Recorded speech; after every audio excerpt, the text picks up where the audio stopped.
Jelaskan sedikit terkait perkembangan penanganan kasus matinya seorang terapis pijat itu sejauh ini penanganannya.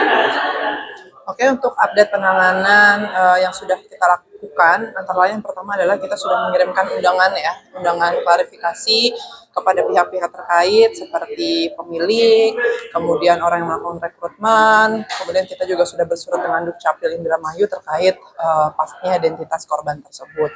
Kemudian terakhir kemarin kami sudah mengirimkan sampel dari toksikologi, organ-organ untuk kita cek toksikologi dari korban. Nanti menunggu hasil itu dulu dari Puslapfor, kemudian nanti dapat disimpulkan oleh Rumah Sakit Polri terkait penyebab kematian dari korban seperti apa.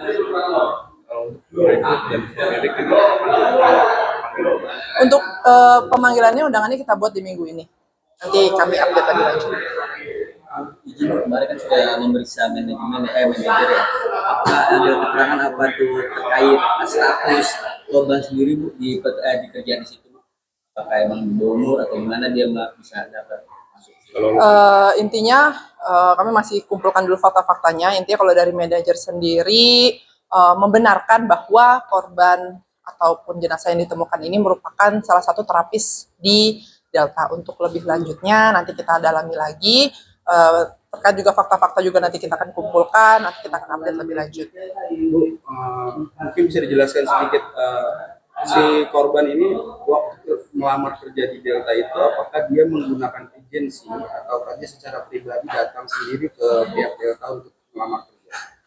Sejauh ini kami baru dapat satu informasi yaitu dari kakaknya ya, dari kakaknya itu sebagai pelapor juga bahwa korban ini mendapatkan informasi terkait pekerjaan itu dari TikTok. Nah, makanya nanti kita akan lebih dalami juga cara prosesnya seperti apa, rekrutmennya seperti apa, apakah terlibat agen juga. Nah, itu nanti kita akan dalami pada saat kita pemeriksaan pihak-pihak terkait.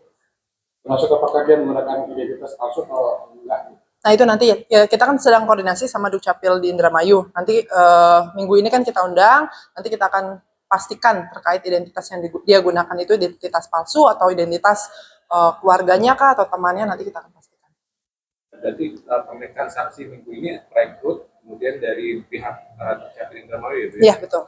Itu bisa lebih detail Bu, itu kapan Bu harinya? Kita kirimkan undangan di hari Kamis. Nanti terkait konfirmasi kita masih belum dapat informasi lebih lanjut. Nanti kalaupun memang sudah ada perkembangan nanti kita infokan. Bu, izin untuk dokumen-dokumen korban sendiri Bu, pas masuk ke Delta sendiri apakah KTP atau ijazah itu sudah ada disita ataupun dilarang? Sejauh ini untuk KTP yang digunakan pada saat mendaftar sudah kita amankan, sudah kita simpan sebagai salah satu barang bukti. Kalau kayak ijazah Bu ataupun sejauh ini yang kita amankan hanya KTP dan kakaknya saja. Dan itu KTP-nya memang berbeda ya Bu ya? Berbeda, namanya berbeda. Usianya juga berbeda. Usianya berbeda. Kalau kakak korban atau pelapor ada jadwal pemeriksaan gitu? Sejauh ini belum. Karena kalau pelapor kan memang pada saat membuat laporan langsung kita mintain keterangan. Sama satu lagi sih tambahan yang mungkin terkait informasi yang beredar terkait kondisi jenazah yang mungkin informasinya katanya kondisi korban dalam keadaan hamil. Kami mau meluruskan saja karena mau bagaimana juga ini kan korban adalah anak di bawah umur yang tentunya perlu kita lindungi identitasnya, kemudian kerahasiaannya, apalagi sekarang sudah informasinya juga menjadi sudah liar. Memang kalau hasil pemeriksaan otopsi ataupun kesimpulannya kita memang belum dapatkan langsung dari Rumah Sakit Polri. Namun pada saat kemarin proses otopsi, kami juga mendampingi proses otopsi juga, dan dokter menyampaikan bahwa korban ini tidak hamil dan tidak pernah hamil. Jadi semoga itu bisa membantu meluruskan informasi yang mungkin beredar liar di masyarakat. Kalau tujuan dari dikirimnya sampel organ psikologi itu apa?